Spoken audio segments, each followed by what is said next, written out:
Olympia weekend is almost here, and RX Muscle has you covered with wall-to-wall coverage and the best athlete interviews on the web. It's RX Muscle's March to the Olympia, powered by Results Nutrition.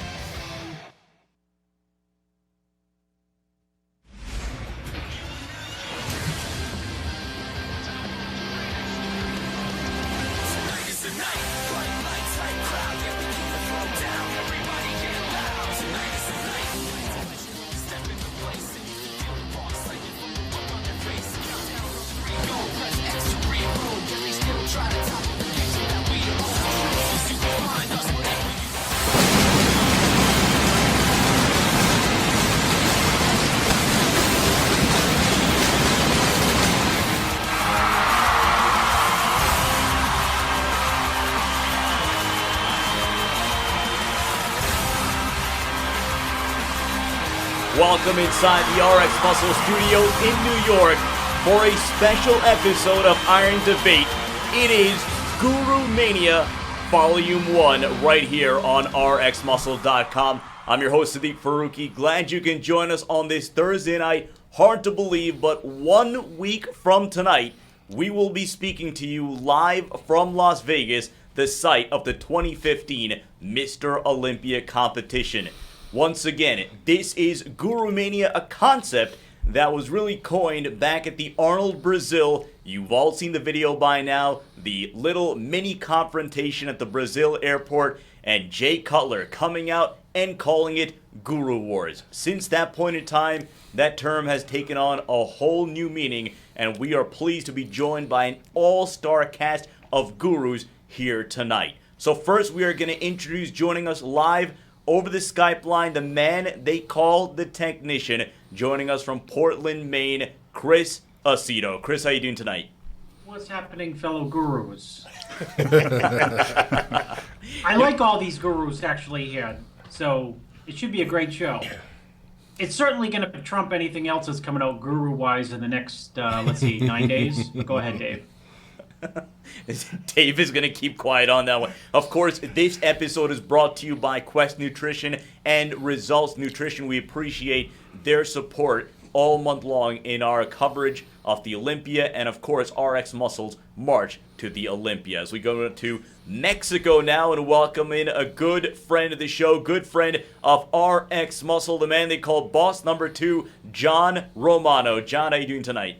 What's happening, fellas? What's up, Ron? Johnny. You know, John is ready to go. John has been spitting fire off air. He is going to bring it tonight. Hey, I want to know if a gathering of gurus makes a gurum. You might have coined a new word.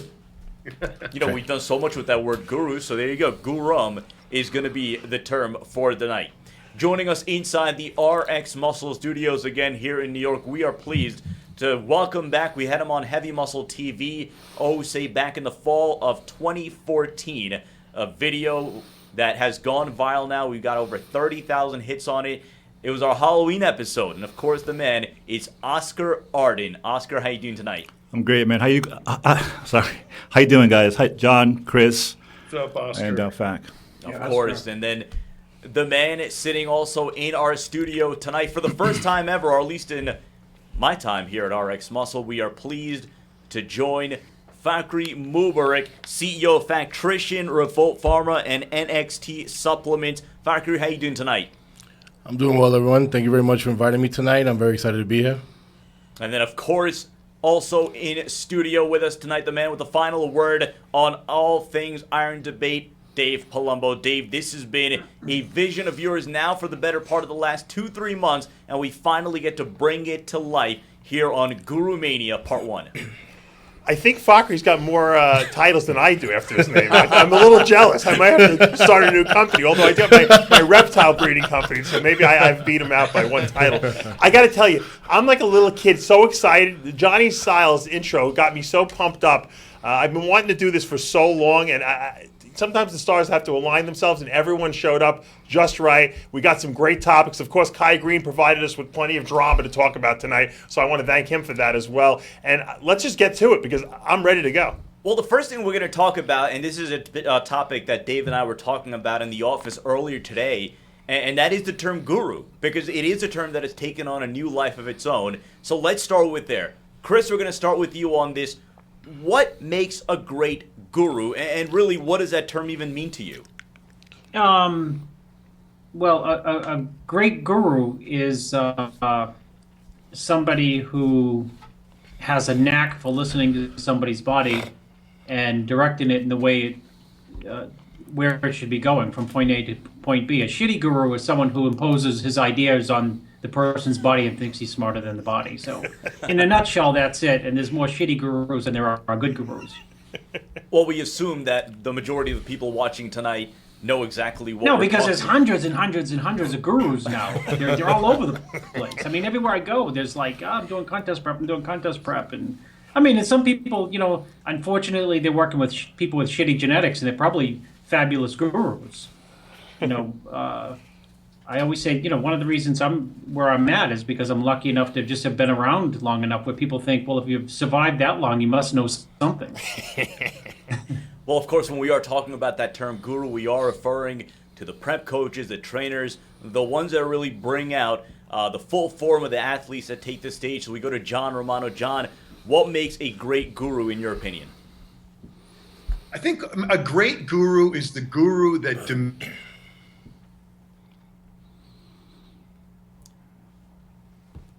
All right, we'll come back to John in just a bit. We'll start in the studio. Oscar, of course, we had you on in the Halloween episode of Heavy Muscle TV. You are really one of the more renowned gurus in the industry. What is a great guru in your opinion? I never liked the name guru. It just means that you're something different in my mind. Like you're getting some wisdom from being in the mountains and talking to monks and getting some heavenly wisdom from God. It's not that term. It's an advisor, a coach, someone that makes most of what's given to him as far as an athlete. To me, that's more of a coach. But guru, I never really felt applied. But in general, then, what, in your opinion, makes for a great trainer, a great coach? Someone that's able to listen to their athletes' needs and feedback and body and adjust things as needed to achieve that goal, whether it's contest prep or off season. It's the ability to listen and hear, as opposed to just follow a preconceived idea of what this should be. All right, let's go to Fakhri. Fakhri, you very outspoken on social media in terms of your views on a lot of different areas in the bodybuilding industry, the supplement world, and of course, this very topic in gurus. What say you?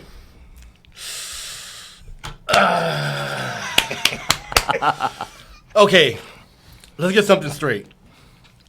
I just found out there's some seminar about gurus in Vegas. All right. You can't be a guru or great nutritional coach if all you do is prep people with great genetics. Okay? That's one. Two, I got 55 pro cards since 2008, so I have no idea why I wasn't invited to that, but I'm happy to be here. All right. Three, I think Oscar's completely correct about the word guru. It's more of, of somebody with a beard up in the mountains. A great coach is somebody who could help people achieve their goals. Again, not people with genetically blessed bodies that my mother could prep. So let's get this real and real understand who real coaches are and what they do. And as far as the real top coaches, you have two of them sitting in this room right now. You have one, Skyping and Chris Aceto, who I respect more than any other guru there is out there, who I personally think if I was prepping for a show, he'll be the one that I would pick. The other guys in Vegas, they're good coaches, but how many of them have turned people pro that actually didn't have genetics or bought them from the amateur ranks? Oscar has turned people pro that have walked into the gym being nobodies. Dave has done the same thing, and I'm not saying that the guys in Vegas haven't, but let's not make this a big deal and go to Vegas and create these superstars from guys that are prepping mostly people with good genetics. That's my whole thing on it. John, we're going to go back to you. We have you back on the line. Having been around the industry as long as you have, what makes a great trainer and a great coach in your opinion? As I tried to say before the wonderful Mexican internet got rid of me. I was fortunate enough to be schooled under the original guru, Dan Duchesne. And Chris knows me from back in that era. So, I mean, it's been a long, long, long time. And, what I got from him and what I try to put on to the people I work with is that the guru plays a very, very small part in the prep. It's a position that's just really there, to keep the fire going, keep them directed, keep them on. But sometimes it's just the relationship, metastasizes into something that becomes way too unmanageable and dependent and codependent. And I think when you get to that point, you got a bad guru-client relationship, let's call it. Never heard that one there. A guru-client relationship. So now that we've established the views on the whole term guru, let's bring in a man with the final word, Dave Palumbo. What does the term guru as a trainer and a coach mean to you? To me, a guru is someone who educates someone in how to achieve their goals. In other words, doesn't just give them a program to follow, but explains to them why they're doing the things they're doing. To educate them, because you shouldn't ingest things into your body unless you know what it's doing to your body. So to me, a good guru is someone who's an educator. Okay, and I agree with John to a certain degree also with the fact that it should be more hands-off. I think that you should enable people to do things on their own and then guide their prep. Because once people become too codependent on people, there's problems. And I don't want to, Oscar can talk on that to himself. I think with the whole Kai relationship that Oscar had, maybe that was probably the problem that might have ended it all. I don't know. Oscar could talk about this. But I do know that something that Fakri said that's very true is that, people like Oscar himself, Chris Aceto, have taken people that no one even knew who the hell they were and have turned them into superstars. That, to me, is impressive because they've taken someone who, on their own probably would have been a no one. And that to me is a sign of a great guru. Someone who can motivate, someone who can educate, and then who can step back and let them enjoy the spotlight. And I don't see that a lot in this industry. There's not many people who can remove their own ego from the equation. And I think that's part of being a guru. Because if you talk about the gurus Oscar was talking about, the guys in the mountains who are giving advice, they're not trying to get, accolades for the advice they're giving. They give it because that's what they feel in their heart. And I think that that's something that's missing. A lot of the gurus here are living vicariously through their clients.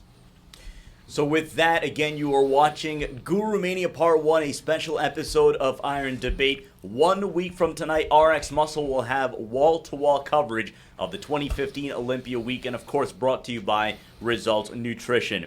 If you want to follow along, you can follow us on the Muscle Central Forum on RxMuscle.com, on our official Facebook page, Twitter handle, and Instagram official_RxMuscle. And with that, we go to our first topic of debate of tonight. And the big news right now in the bodybuilding world is the curious case of Kai Green. Will he or will he not step on stage in a week in Vegas? Right now, the last we have heard, we have received official word from good authority that he has not yet signed his Olympia contract. There's been all sorts of innuendo, rumors. That is the last bit of information that we have received. So with that understanding, John Romano, we're going to start with you. Why has Kai Green not yet signed his Olympia contract, in your opinion? How the fuck am I supposed to know? Come on. John, you're in Mexico. You're supposed to know this. Speculate. To me, I mean, isn't it like every year there's some Kai drama, leading into the Olympia? So what's new? I mean, okay, he says hasn't signed his contract. Kai is, I love him to death, but he's like the Mexican soccer player equivalent of a bodybuilder. He stubs his toe and he lays on the sideline screaming and clenching his toe and whatever. It's too much drama. I mean, if that's his way of generating interest, eyeballs on him, talking about Kai, whatever. Who knows? Maybe it's an oversight. Maybe he lost it. Maybe he sent it and they didn't get it. Who the hell knows? I don't know. When the Olympia comes around, we'll find out.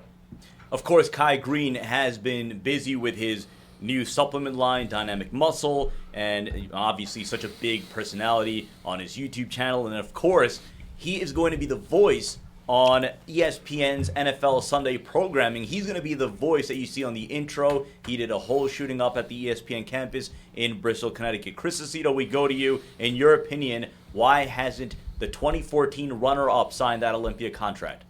Because he's afraid of the press conference. You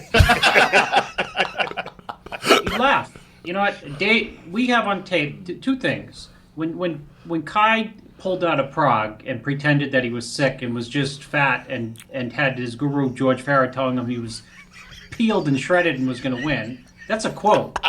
I saw George Farah in the lobby with Johnny Styles, and after the prejudging, where Kai looked like Humpty Dumpty at that show, and George was there saying you're peeled, and I told George that you need a fucking lobotomy because you shouldn't be lying to Kai like that and telling him that he's peeled. He looks terrible. And I told Dave after that on Heavy Muscle Radio, I said, I think, Kai's not going to recover from that. It was too embarrassing. Between the press conference last year and pulling out of Prague and saying that he had, heart palpitations and then going to eat a hot dog 12 minutes later at a hockey game. It's all crazy. So, we know at the press conference last year, Phil gave him a slapdown, right? And he does not want to go to the press conference. This is my speculation, which I'm good at, is he don't want to go to the press conference and have to sit next to Phil because Phil, Phil's going to say, hey, Kai, I beat you last year and everyone knows I wasn't at my best. And I know I wasn't at my best because Phil told me in Prague, hey, Chris, I was not at my best and I didn't get any second place votes by the judges.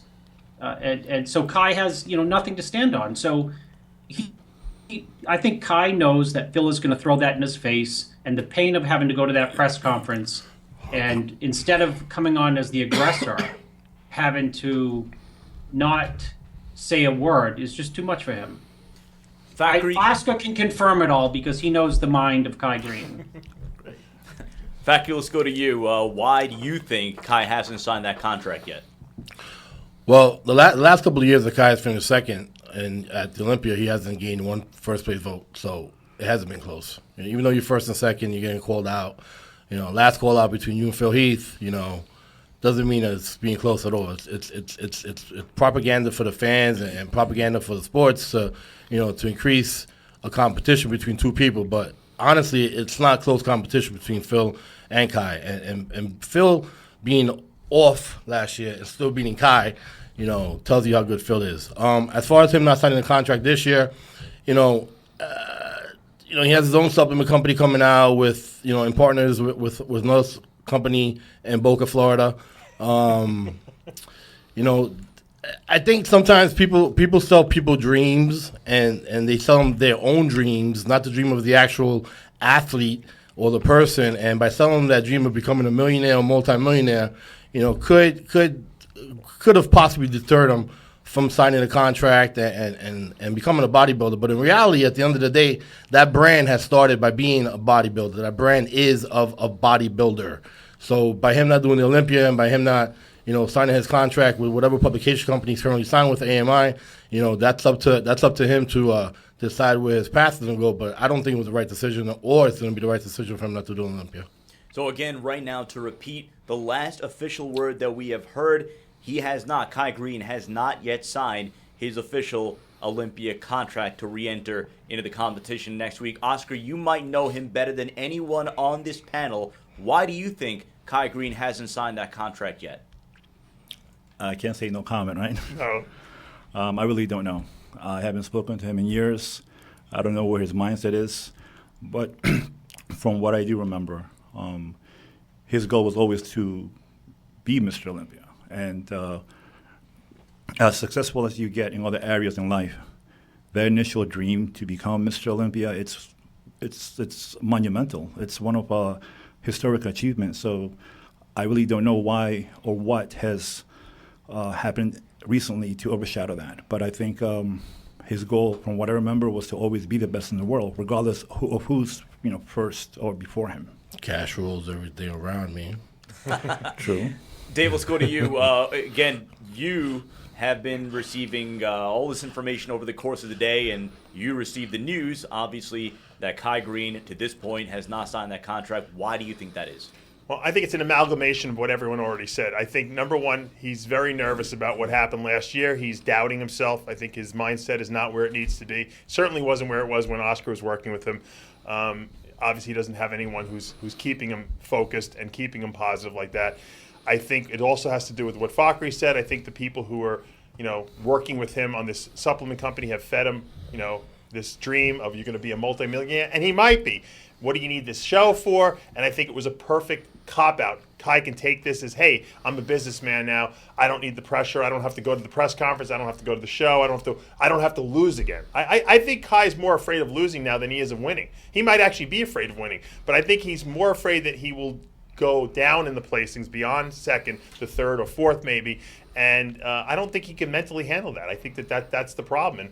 And my question really is, because Kai does make last-minute decisions, and I'd like to, maybe if Oscar would address this, is knowing Kai the way you did. I know you don't know him now, but the way you did, do you think Kai will do the show?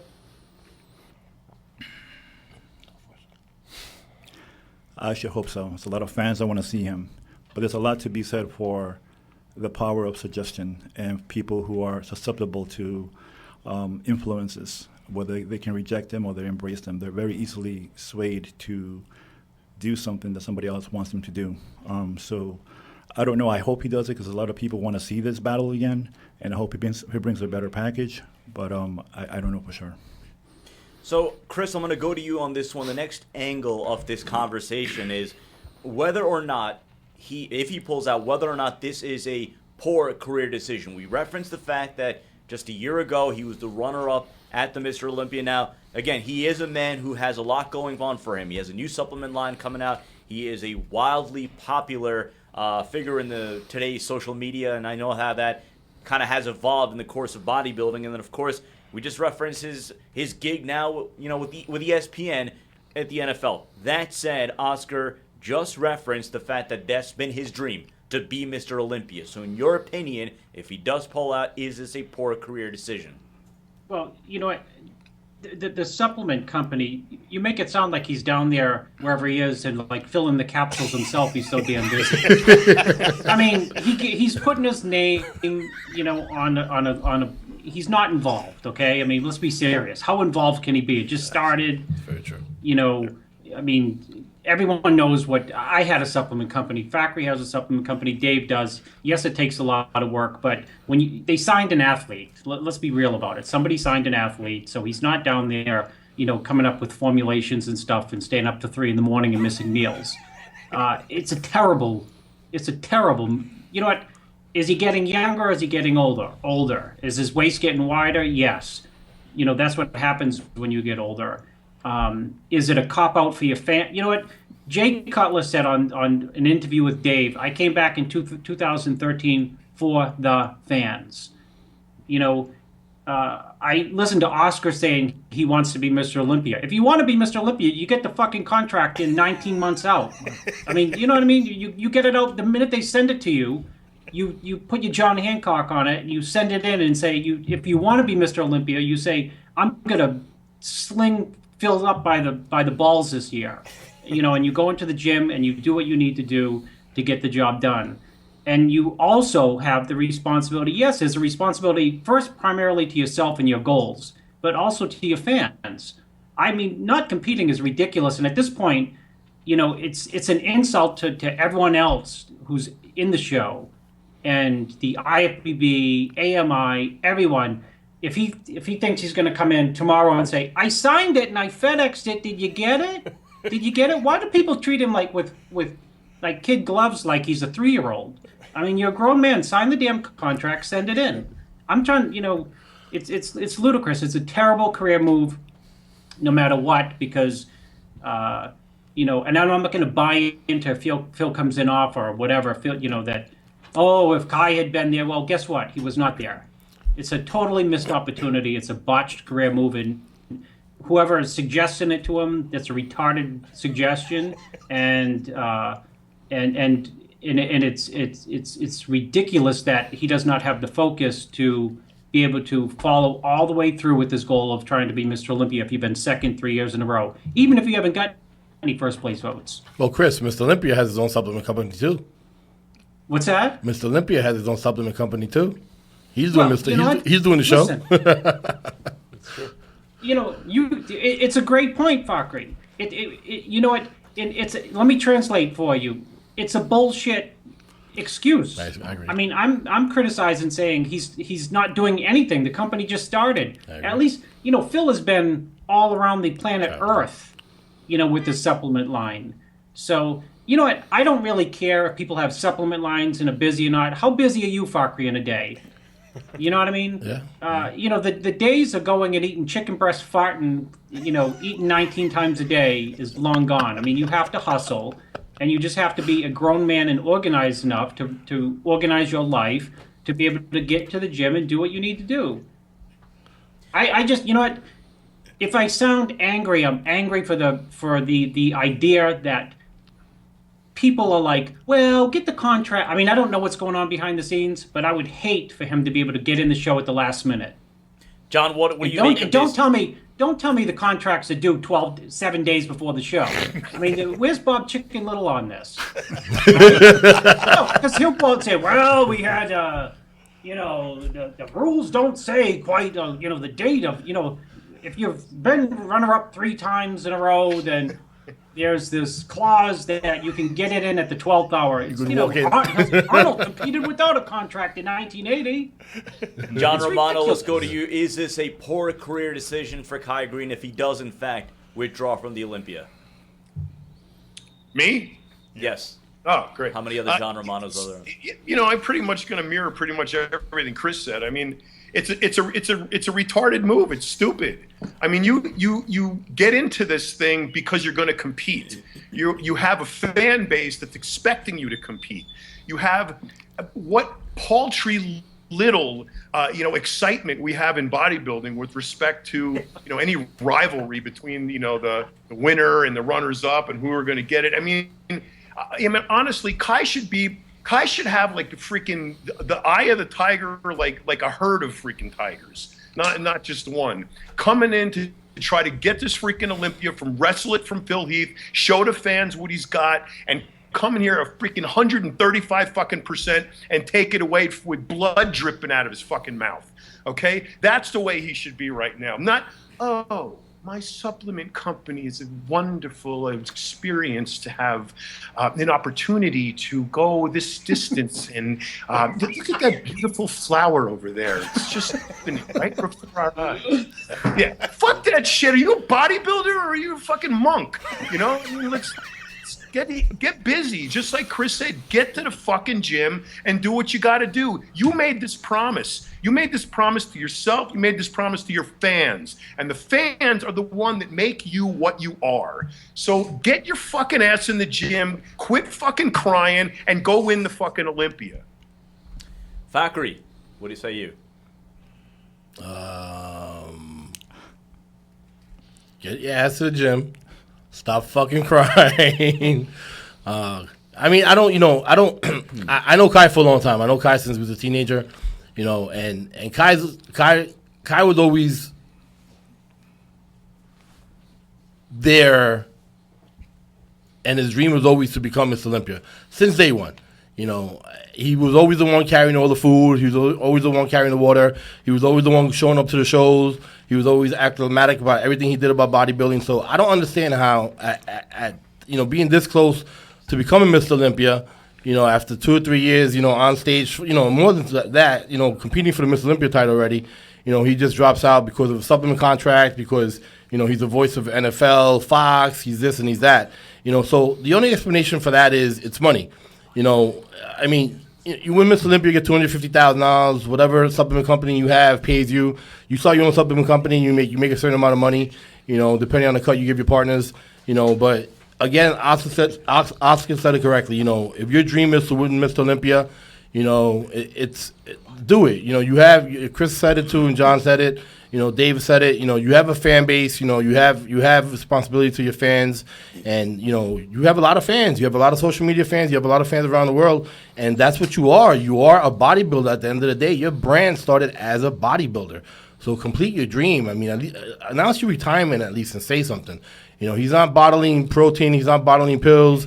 He's not, behind an assembly line. His name is just added to a company that is doing everything for him. We have a couple of athletes that are signed that are doing the Olympia, that are doing the 212, and they didn't pull out. They just signed to the company. So, I mean, he needs to get his ass to the gym. And, he's training. We see pictures of him. We see everything going on social media. So he's not close. He's not far away from being in shape. He might be now because he's a couple of days away. But other than that, man, you have a responsibility to just sort of sport, man. The sport has always been there. The sport made you. The sport made most of us. It made us who we are. The sport gave us what we have. I could attribute everything I have to the NPC and the IFBB, and I would never turn my back on the sport because that's who made me, and that's what I feel is going on right now. Well, again, to clarify, there is no statement from Kai Green right now. Again, this is all conjecture. This is all what we see. The fact that the timing, right? He does sign up with Dynamic Nutrition. He's going to be the face of the brand. He does the spot with ESPN. Obviously, we all know what he means to the YouTube generation of the bodybuilding world. But Oscar, we're going to go back to you on this one because you said earlier in this show that when you worked with Kai Green, getting to know him the way that you know him, that nobody else on this panel knows, you said that it was his ultimate aspiration to be Mr. Olympia. So to hear this now, the prospect of him not competing, do you see this as a poor career choice from the man that you saw training him to now? I don't know if it's a poor career choice because I haven't heard any statements from him that he chose not to do the show. So in my mind, from what I know of him in the past, I believe he will be there. And I don't know what's being created behind the scenes, but maybe to create more hype. But I still believe that dream is inside him, even more so, taking third 3 years in a row. So taking second 3 years in a row. You're so close to that dream. You're so close to reaching it. Why would you want to take a year out and then if you want to return a year later, it's so much more difficult. Whoever stops competing for that 1 year, they lose ground. It's not like everything moves. Everything revolves. It keeps going forward. So you have to be able to be consistent. And if you're able to strike. And I believe he will. All right, so our producer Johnny Styles informs us that Kai Green just posted, I believe on his Instagram account, that he's in the gym, he's doing cardio. So maybe that's a statement in and of itself. So Dave, we're going to round this out with you. What do you make, if assuming Kai Green does not compete, do you see this as a poor career choice? Well, Chris said it perfectly. He made a very bold statement by not signing the contract because it was due 6 weeks ago. 6 weeks ago. It's not due the week before. It's due 6 weeks ago. So, and Chris didn't mention one thing. I want to mention the name Cedric McMillan, who was, disqualified because he missed a competitors meeting in Brazil, because of traffic.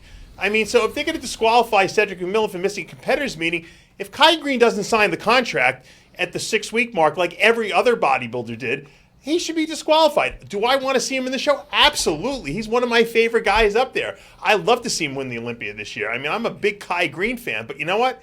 It's disrespectful. Look, Robin Chang has a lot of work to do promoting this show, selling tickets, and he can't put Kai Green on the poster, and he hasn't because it would be false advertising if Kai doesn't do the show. So he really held up a lot of the Olympia promotions because he never signed the contract. And you know what? At this point, he should be punished for it. And he shouldn't be allowed to do the show. That's just my opinion. Is it a bad career choice? Of course it is. Of course it is. This might be the year that he actually won the Olympia. Jay Cutler finished second how many times to Ronnie Coleman? He didn't give up. And you know what? He proved that not giving up was the right decision because he beat Ronnie eventually, twice. So I think it's a terrible decision, and I think he made a big, bold statement. He can go to the gym all he wants and do all the cardio he wants. I'm sure he's doing it so he can make appearances and do photo shoots and videos for the new company. But he should not be allowed to do the Olympia at this point. Final angle to this conversation, and John Romano, we're going to start with you on this one, and that is, what year do you think Kai Green looked his very best? The second part of this question, Does Kai Green have the mental fortitude to win the Olympia? Does Kai Green have the mental fortitude to go up there and hoist the Sandow? So we'll start with you on this one. Wow.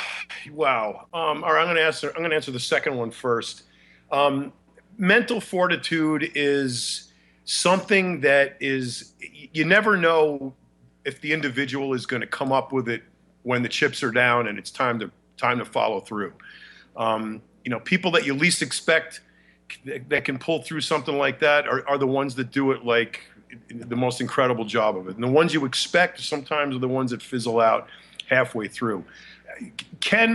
Of course, I think he can win the Olympia with, in terms of mental fortitude. But then again, he seems to be the kind of guy that's got a lot of distractions with his mental fortitude. So who knows? If there's, all the planets line up right for him, absolutely yes. But it seems to be a very delicate balance of planetary alignment. So, it's always a possibility. Now, what was the first part of that difficult question? At what year do you think Kai looked his absolute best? I don't know. I don't know. I couldn't tell you. You know when I think he really looked the best of when he won the universe, like 12 years ago. So we're gonna go to you on this one. We had him on the cover of MD, and Bleckman made him a star. He believed in him. He was the only one who believed in him. Chris, let's go to you on this one. And what year do you think Kai Green looked his absolute best? And does he have the mental makeup to win the 2015 Olympia, assuming he competes? Well, it's not my opinion. It's a fact that he looked his best in 2009 when he won the Arnold Classic, because that's the closest I've seen. I've kind of been around the block. The closest muscle that I've seen in terms of density, hardness, and pop to Ronnie Coleman ever. So it's 2009 Arnold was his best. If he was at the 2009 look at again, he would probably win the Olympia decisively. And that's Oscar working with him. And if you backtrack to Colorado when he was smaller, he was peeled out of his mind. Australia with Oscar, he was peeled and dense and crazy out of his mind. It's only after that he, ditched Oscar for like George that he's been in fake shape, and he suffered for it ever since. In terms of does he have the mental fortitude? No, I don't think he does. And I based that on last year's press conference. He blew a gasket there. I think what we saw was the real Kai Green. We get the believe Kai Green, and then we get the gasket blowing Kai Green. I know there's a lot of pressure on people, and I know there's a lot of stress, and I know it's overwhelming. But beyond the press conference last year, to relive it, he took that same bad attitude onto the stage. I mean, it goes back to why is this guy treated like a child? I mean, anyone else who would have yelled at Phil Heath and said, you're going to be singing Negro hymn songs after I'm done with you. That was a quote at the press conference, because Phil told it to me himself. If, anyone else who would have acted like that at the press conference, they would have strangled after the press conference.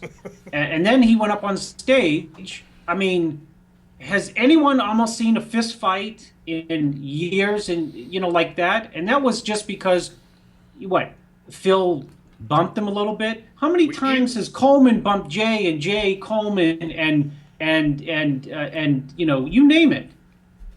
And then now we have, we just got a Instagram post of Kai doing cardio, so maybe that means he's going to get in his contract. You know what?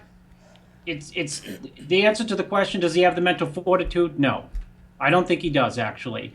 And the reason I'm so pissed about it is because Oscar can tell you, does he have the physical tools? Yep.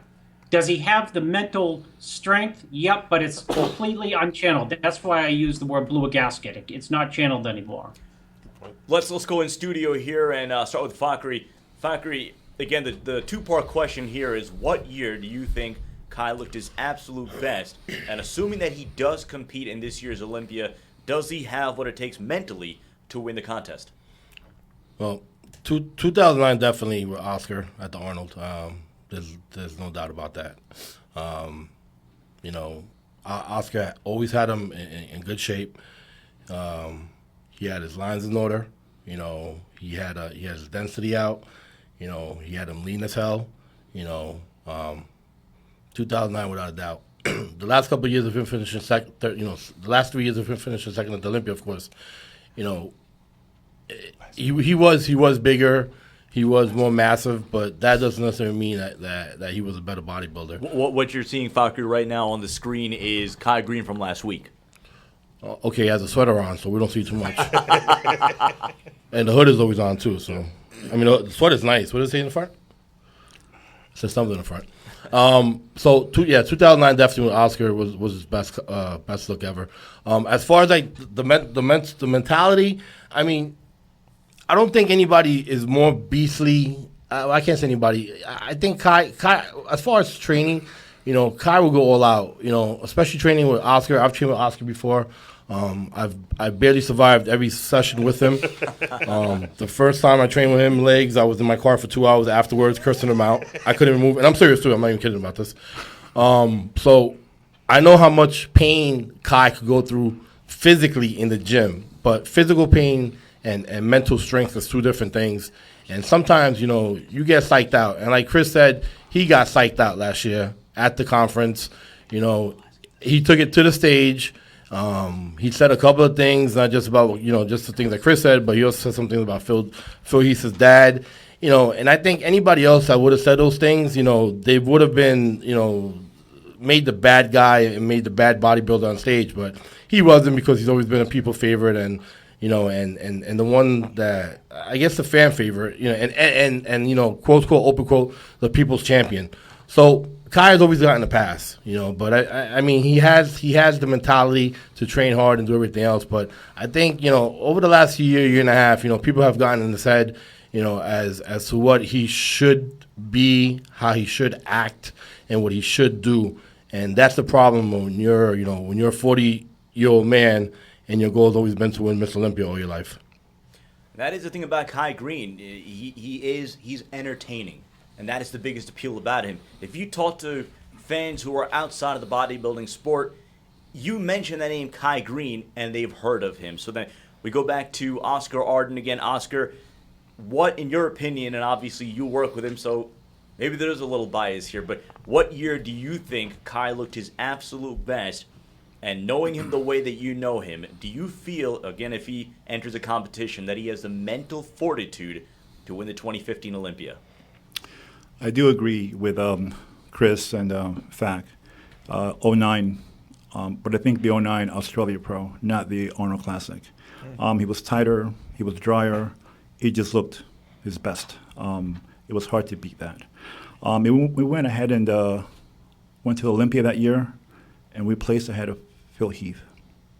And then in 2010, we won the second Arnold, and Phil Heath was second to us again. He beat him twice. He has the potential to win.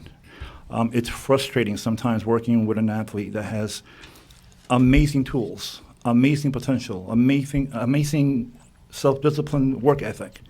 But sometimes the factor that holds him back is his mental ability to stay committed to his inner self and astray to exterior distractions. And sometimes when that happens to any athlete, they get off course.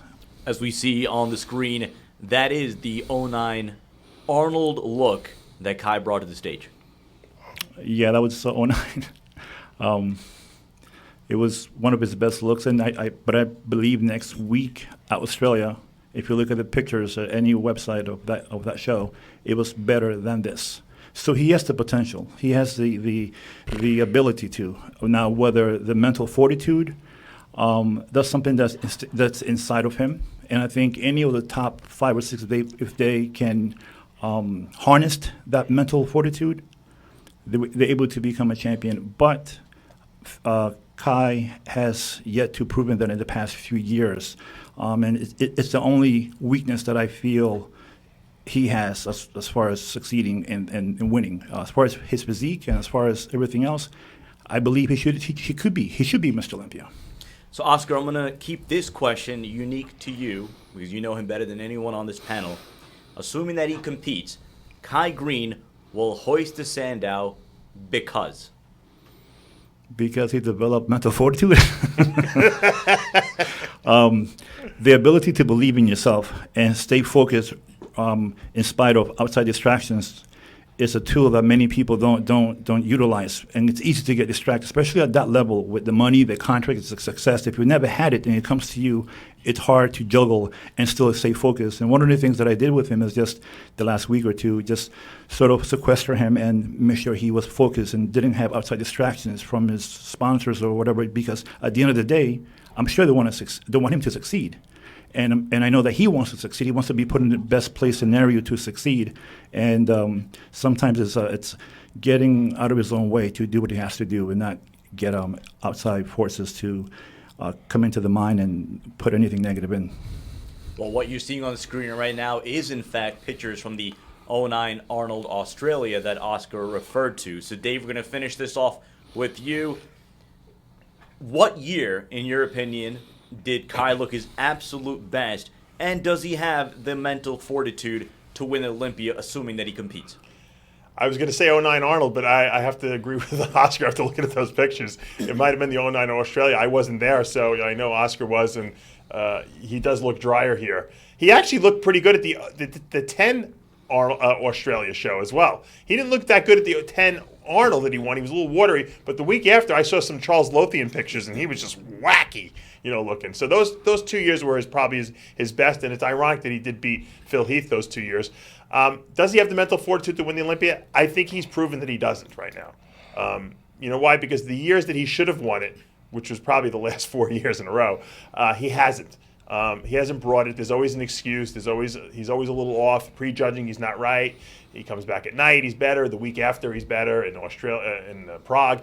So he doesn't have the mental fortitude to win that Olympia. There's some kind of a mental block there. Maybe, like I said, a fear of success. I'm not sure what it is, but the fact that he's getting older and older is just going to make it more unlikely that he's going to probably win the Olympia. Does he have the fortitude? Well, the fact that he's not even, like Chris said and John said, that he's not at the Olympia and he hasn't signed the contract and he isn't, completely dedicated to the cause right now, that tells me that he's playing games. So maybe he's afraid to commit. And that doesn't, I'm sure Phil Heath is like a laser focus right now on winning that show. And I don't see Kai knocking this guy off. He's like Jay Cutler. He's a machine. And you got to be a machine if you're going to beat him. Dorian Yates was another machine. Ronnie Coleman was another machine. And that's why they were so unbeatable. So I'm going to say no. You're watching Iron Debate, the GURUMANIA version of Iron Debate, the first ever episode of GURUMANIA. We have John Romano, Chris Aceto, Fakhri Mubarak, Oscar Ardon, and Dave Palumbo all on this one show. We are 1 week away from talking to you at the Olympia in Las Vegas again.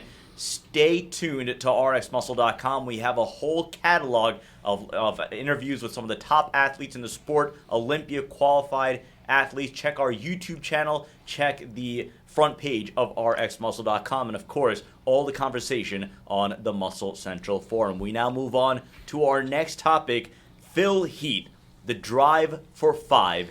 Can he be beaten? And if so, by whom? We just had the conversation about Kai Green and the specter of him not competing. So with him potentially out of the equation, who is going to step in and potentially challenge for the crown? So Chris Aceto, we're going to start with you on this one. Phil Heath, can he be beaten? If so, why and by whom? Well, he's very hard to beat, period. He's just hard to beat, and that's why he keeps winning.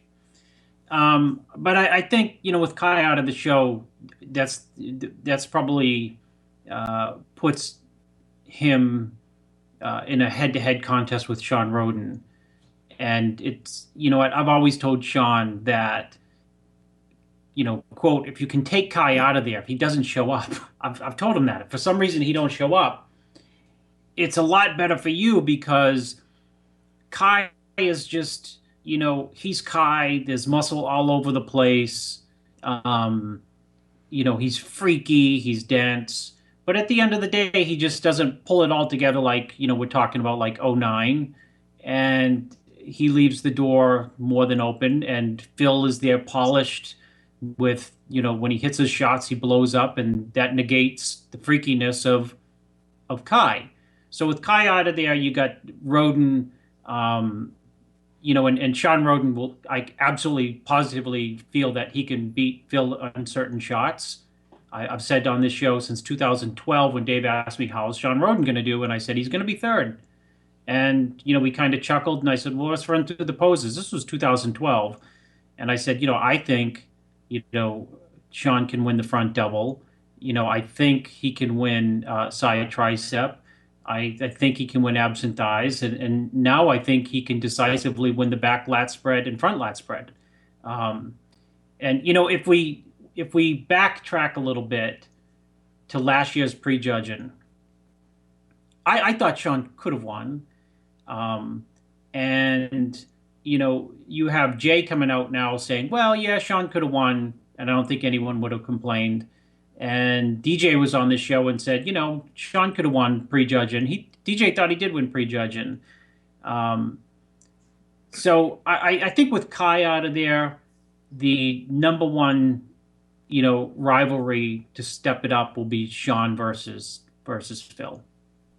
John Romano, let's go to you. Can Phil Heath, in light of the discussion that we just had about Kai Green, can Phil Heath be denied what will be his 5th straight standout?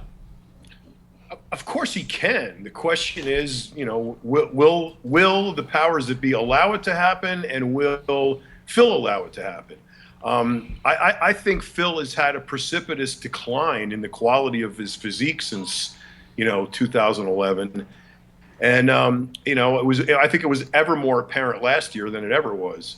So, if that trend continues, and then you got a guy like Big Ramy in seclusion, who I'm like a total big fan of. I would, if Big Ramy could get sick, shredded, and come in, he'd win the Olympia, for as many times as he wanted. He beat Iris Kyle's record.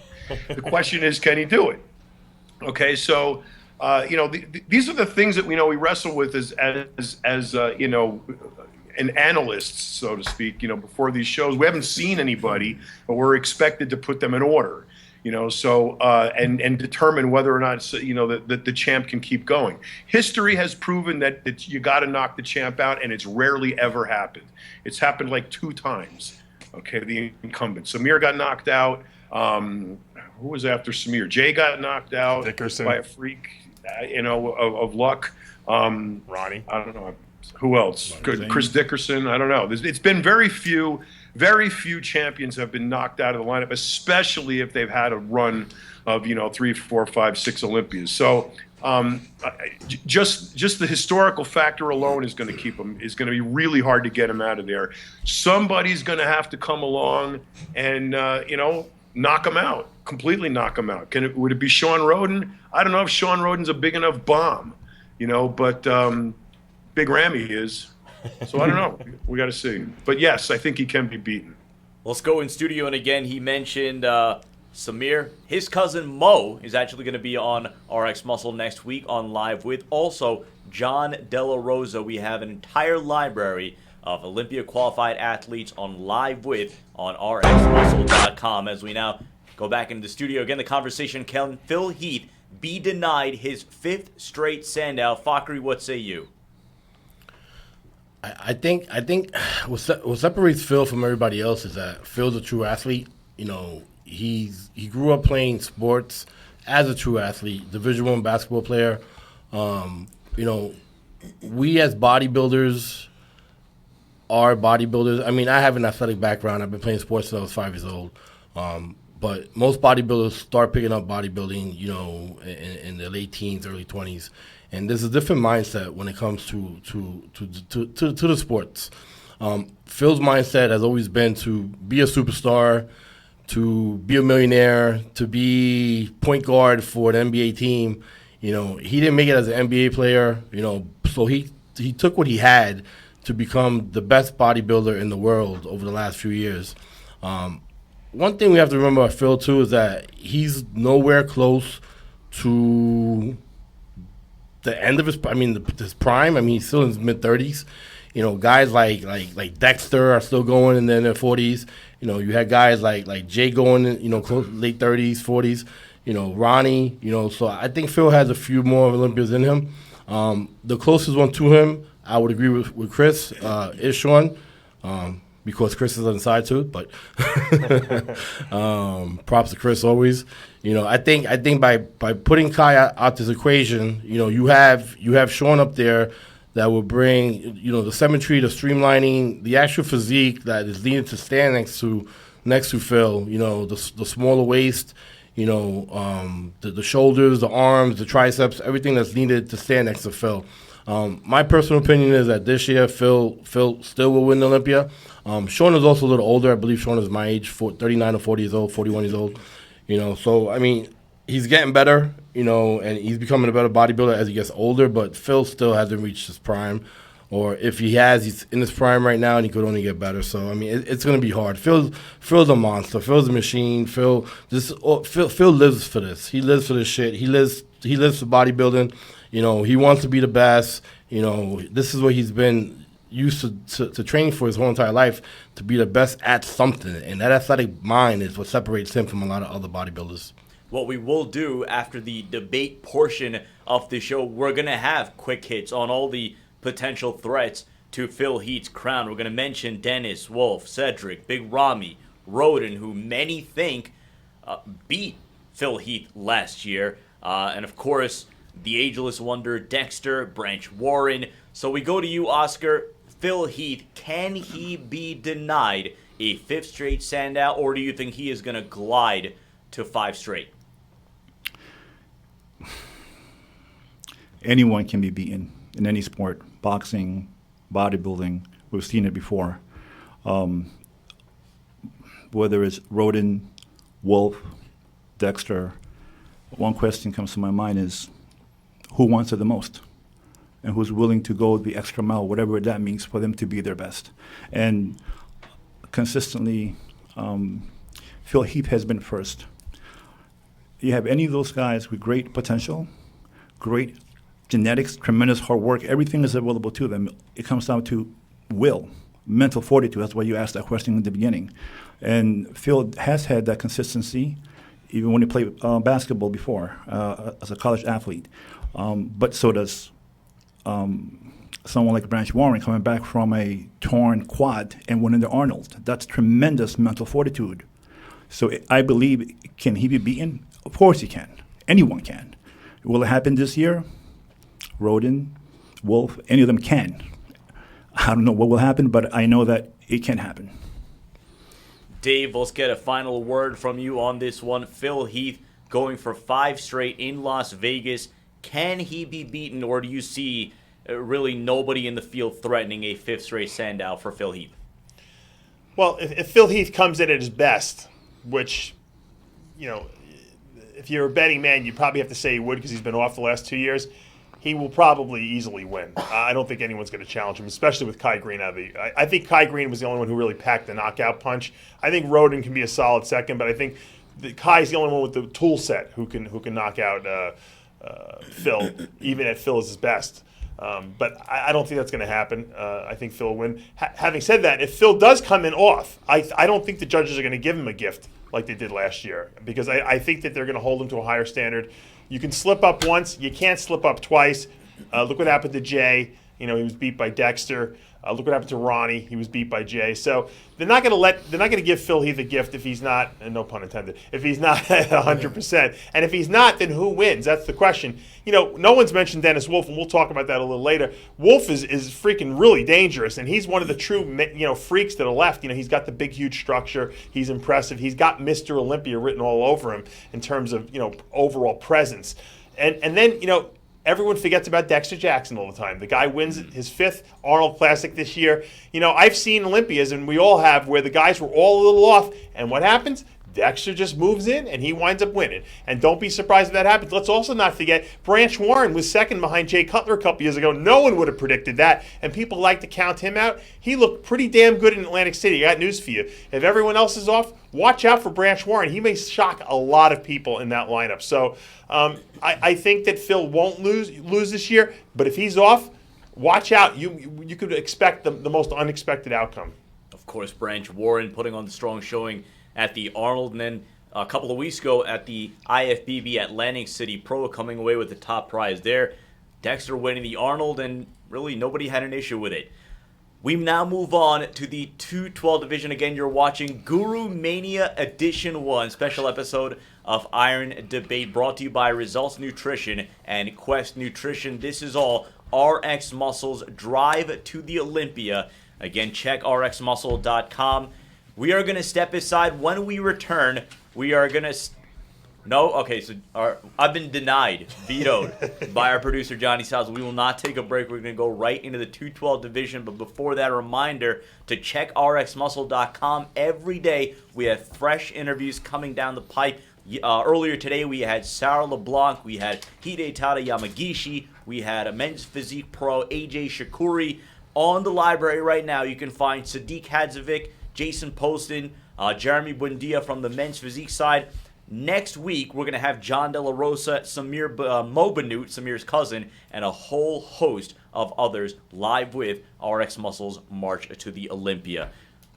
All right, I'm confused here. Are we going to a commercial or not? No commercial. All right, Johnny Styles, our producer, who's doing a phenomenal job all episode long, has said no commercial break. So we now move on to the 212 division, which has affectionately been renamed the Flex Lewis Show. So the question is this: will there be any change to that? We are talking about top competitors such as Jose Raymond coming off his spectacular win at the Arnold. We're talking about Eduardo Correa, who many thought should have won the 2014 crown. So John Romano, we're going to start with you on this one. Can Flex Lewis be beat in the 212 division, and if so, by whom?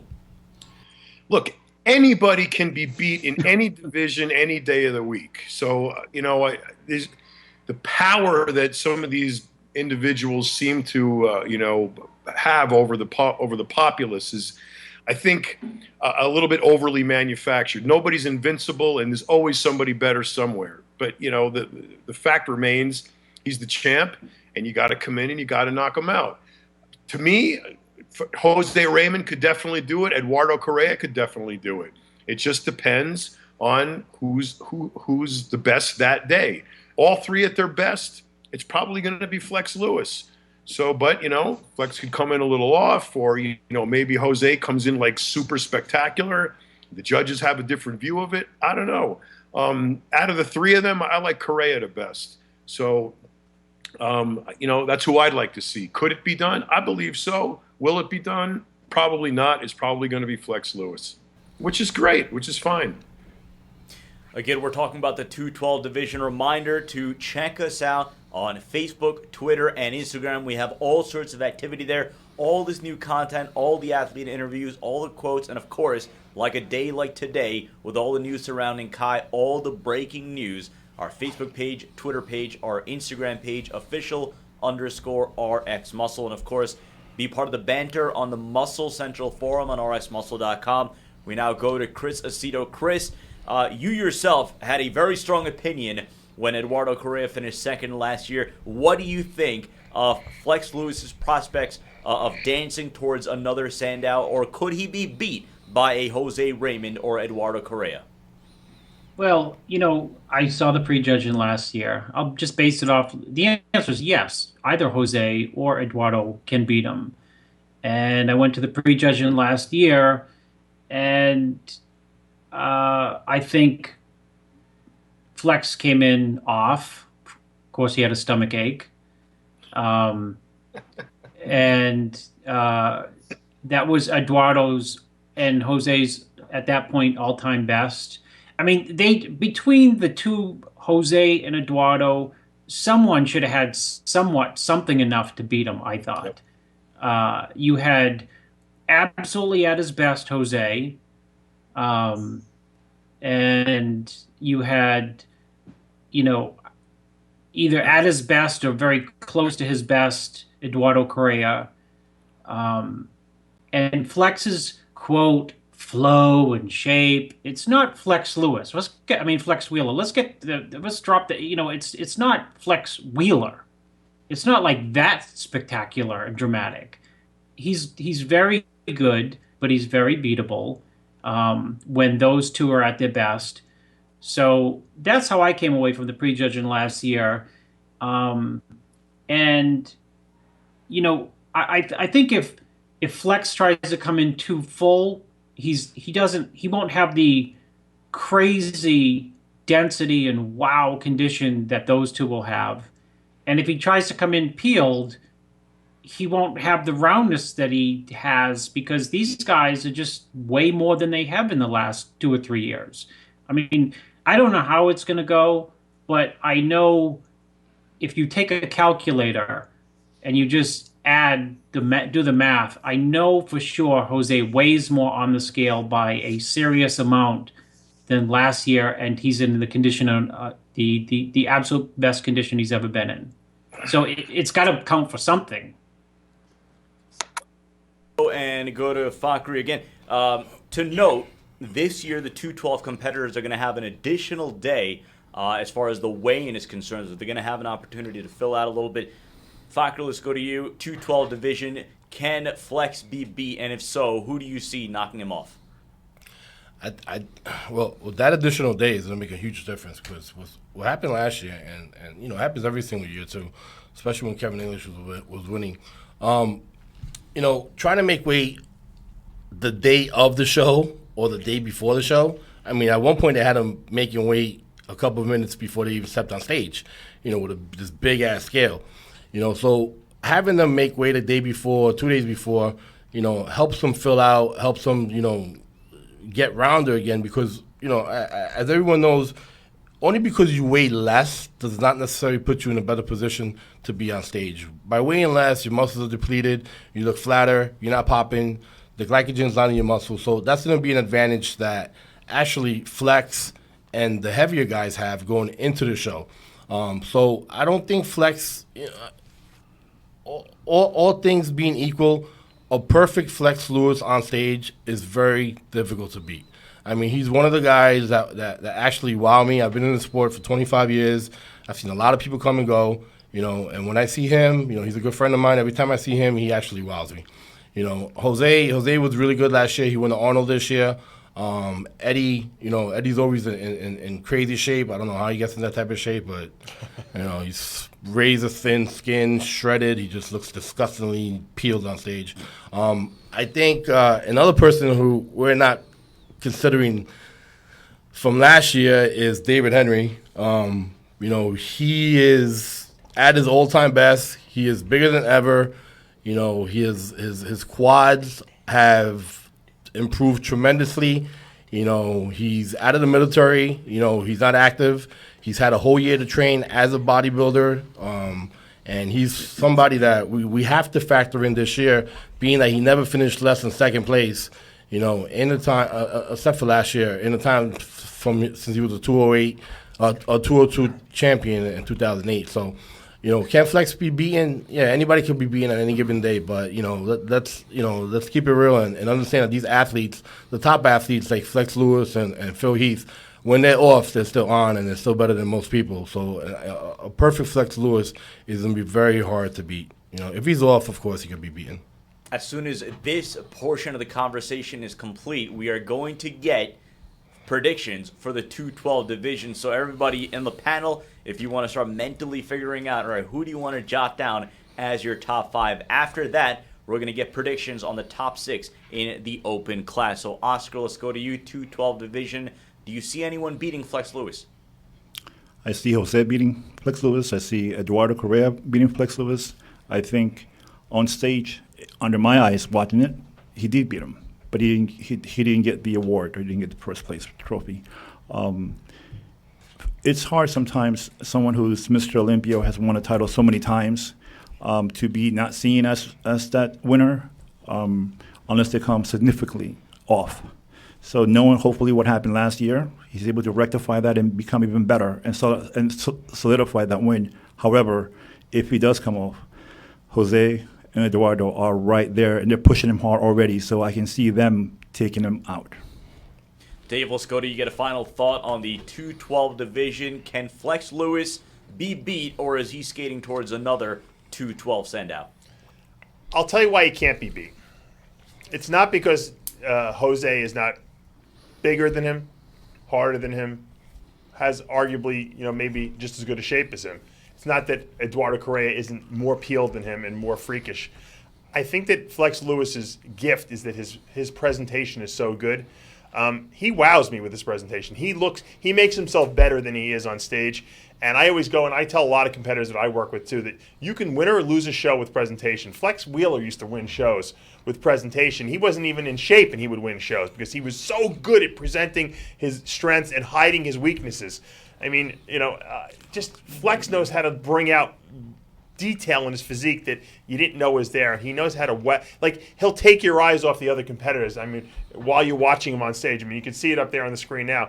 I mean, your eyes go right to him. I mean, you theoretically can make a case. You look at Jose, he's like, well, he's harder and he's drier, but your eyes go to Flex Lewis because he just knows how to present his body. And I think that wow aspect of him he's gonna have to be really off to not win this show. So I'm gonna say he's not gonna be beat this year, but I think that Jose Raymond is gonna be a solid second with Eduardo Correa right in there as well, and Hide Yamagishi probably nipping at Eduardo's heels there. And then of course we can't forget David Henry, and then I mean you got so many great 212 guys. I mean it's gonna be tough. It's certainly gonna be a tough show. It might be tougher than the Open actually. Let's do predictions. Lightning round. Chris Aceto, we're going to start with you first. Your top 5 in the 212 division. No order. Flex, Eduardo, Jose, Henry, and either Guy or the Korean or Craig Richardson. So for sure, I would have to go Flex, Eduardo, Jose. That's a repeat of last year. Henry, he's been second a million times, and he's working with Factory, so he's going to be his best. Throw in either Guy, one of the Koreans, or Craig Richardson. John Romano, let's go over to you now. Your top 5 predictions for the 2015 212 crown. Yeah, I'd like to see Guy get in the top 5 for sure. I think he deserves it. Of course, Flex, Jose, Eduardo, and I'm gonna copy Chris Henry. Yeah, those are the top 5. Who else? I mean, I think that's pretty much rounds it out. I mean, I can't see. I don't know. Maybe one of the Koreans. I don't know. I think Guy. If Guy comes in really, really peeled, really on point. What? Go on, I'm joking. One of the Koreans. What? We don't know any of the Koreans' names, so yeah, sorry. I can't hear you. All right, let's go in studio now. Fakri, your top 5 for the 212 division. Well, Chris said I was working with David Henry. No, I'm not working with David Henry. I wish I was actually. I can't. There's no way I could take that credit. Henry has a coach who has helped him win 9 IFBB Pro titles, and he's working with his coach. He signed to our company, Revolve Farmer and Factrician, so we help him in different ways, by supporting him and everything else. Well, back to the question. My top 6, and I'm gonna take Chris's route and put it in non-order. I'm gonna go with I'll sign athlete David Henry, Flex Lewis, Jose Raymond, Eduardo, Hide. Not sure if that's 6 already. And I would love for Guy to finish top 6. I mean, Guy is a really good friend of mine. Guy Cicerino, and I love that dude, and he works really hard. He's a blue collar worker, and I wish him the best always. Right now, we're doing the top 5 predictions for the 212 class. Oscar, let's go back over to you now. Your top 5. Let's try to get in order. I don't like this whole in no particular order. I'll go back. Predictions. Oscar, what say you? No, it's hard to give you order because it feels like when anyone gives an order, it diminishes another athlete's potential to get in the top 5. And, Fair point. I think so I agree with Chris. I'm going to not be in order, just to mention a few. I see Eduardo. I see Flex Lewis. I see Jose. I see David Henry. I see Hyde. And Guy, but also see someone coming in there like a Sean Claretta, who's got great shape. I would like to see him, Giant killer. even though he lacks in thickness, he makes up for in condition and line. So hopefully he'll get a fair look at. All right. Dave, let's finish this off with you. I see you already writing your notes, scratching it out, writing it again, scratching it out. Your top 5 for the 212 class. See, the reason I don't bet is 'cause I don't like to lose, and I'm usually always wrong. So, but I do like to make the predictions because I like to put it out there. Because once in a blue moon, I will hit the lottery and I'll get it right. We should get Lonnie Teeper. He likes to make predictions. I have Flex Lewis winning, Jose Raymond second, Eduardo third, Hide fourth, Okay. David Henry fifth, Kevin English, who no one mentioned, sixth place, with Aaron Clark and Charles Dixon battling it out for that 7th spot. So. Let's see if I'm right. All right, so this is what we're going to do. We're going to do a bit of a hybrid here between lightning round and prediction. So what I'm going to do, I'm going to put out a name. We're going to go around the horn. You're going to have less than a minute. You're going to have essentially 30 seconds. Let's cap it at 30 seconds to give your thoughts. Don't give a prediction. Just give your thoughts on what you see or what you expect to see out of them this in a week in Vegas. So, Chris, we're going to start with you. Cedric. Best ever. All right, John Romano, what do you think when you hear the name Cedric? Classic physique. I could see him winning it, and if he comes in, he's one of the guys who could win it. Let's put it that way. I'd love to see it happen. I'd love to see any of them win. Somebody else other than Phil win is what I'd like to see. But if we're gonna see someone do it, it could definitely be Cedric. He's definitely on my list of weaponry that could crank out first place. But yeah, I would agree with Chris. Best ever. Cedric McMillan, of course, finishing 4th to vociferous boos at the Arnold Classic a few months back. Thackeray, Cedric McMillan, what say you? Big, symmetrical, loads of potential, has the potential to beat anybody in the sport. Oscar, let's go over to you. Cedric McMillan, what do you think when I mention that name? Amazing potential, limitless possibilities, needs to be more aggressive. Dave Palumbo, Cedric McMillan, what do you think? Unlimited potential. Still needs to grow more to win the Olympia. Can he win the Olympia? Absolutely. Mindset needs to be stronger. Next name we're going to bring up is a name that our good friend Dennis James brought up in the last episode of Iron Debate that he was on, and that is Dennis Wolf, a name that has been mentioned on this panel. John Romano, we're going to start with you. Dennis Wolf. Small calves, long torso. Other than that, if he's got an amazing physique, I mean, you can forgive the torso. The calves, I don't know, man. When he's up against the rest of those guys, I just see those two weaknesses as glaring. But he could definitely be top 6. So I'm not going to give him any shade. But out of the crew, I think he's got the most to hide. Put it that way. Chris Aceto, Dennis Wolf, what say you? Wild card. If wild card flat, he's out. Full, he spills. He has to bring the Goldilocks physique, which is perfect happy medium, and then he will be, the back double gives me some issues. I mean, I don't when I think of Wolf, I don't go, I don't go gaga over the back double. I mean, not that the wild card. If he shows up right, happy in the middle, we'll be saying he looked incredible. But if he's too full, he spills, and if he's too tight, he's not full enough. It's weird. Thackeray, what do you think when I mention the name Dennis Wolf? Yeah, Dennis has nailed it. He has to come in perfect on stage to compete against any of the top 3 guys at least in Olympia. Top 6 definitely. That torso, the calves is an issue on the Olympia stage. The calves doesn't seem to be an issue on any other stage, but on the Olympia stage it is. The torso, the back double bicep, the long lower back, not filled up.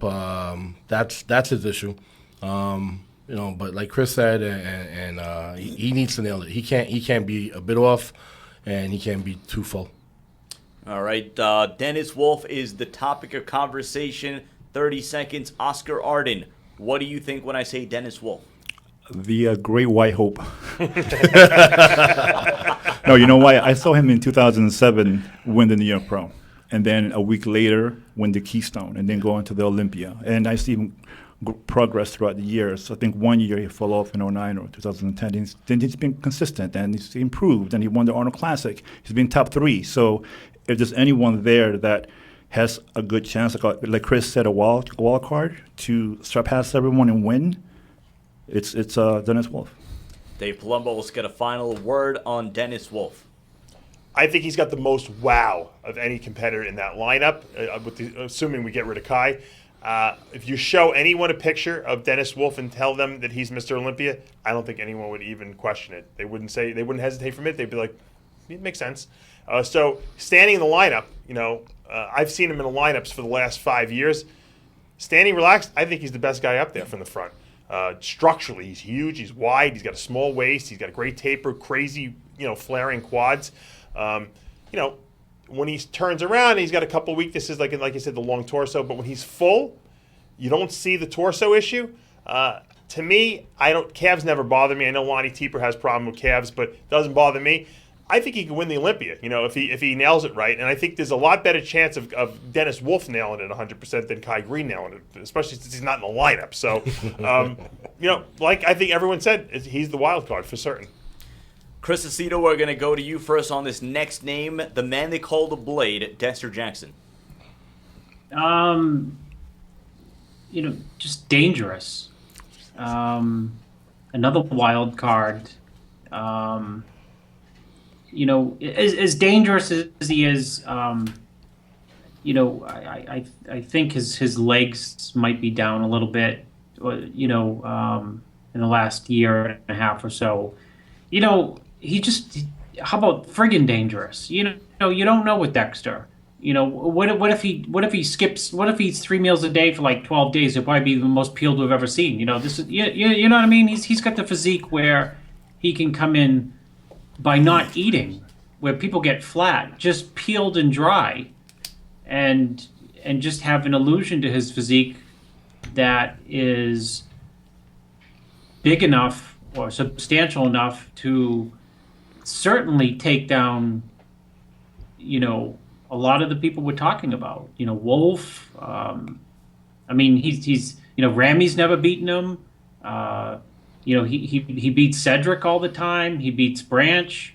And he doesn't. I'm sure he don't give 2 shits about the show, which means he don't have any pressure on himself. Which is important. Where I'd say, Kai is blowing a gasket. At the press conference, and we're probably a week out, and Dexter's probably out looking at cars and just enjoying life, and just coming into that doesn't mean he's not taking it serious.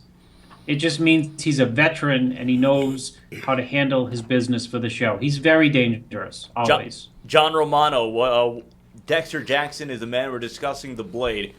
What comes to mind when I mention that name? Lethal weapon. He is absolutely a threat, and he's the only guy up there that's beaten everybody.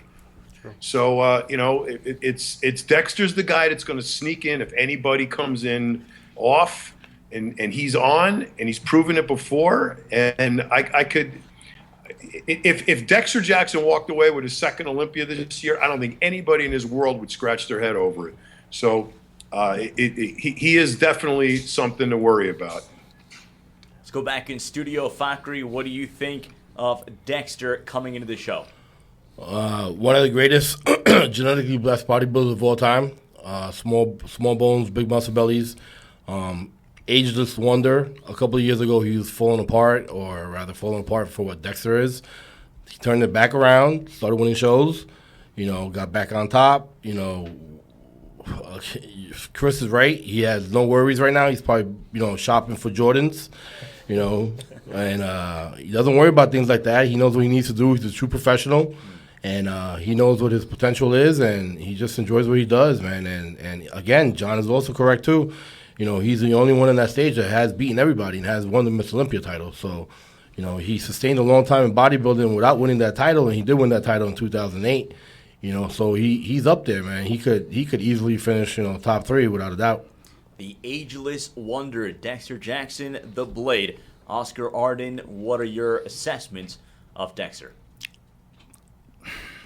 Unreal dream potential. I remember when he won the 1998 North Americans as a middleweight or light heavy, and it's then that I found out he had been competing as a bantamweight. So he went from a bantamweight to winning his overall as North Americans to winning Arnold Classic after Arnold Classic, 5 Arnold Classics, plus winning the Mr. Olympia, one of the most decorated veterans in the sport competing now.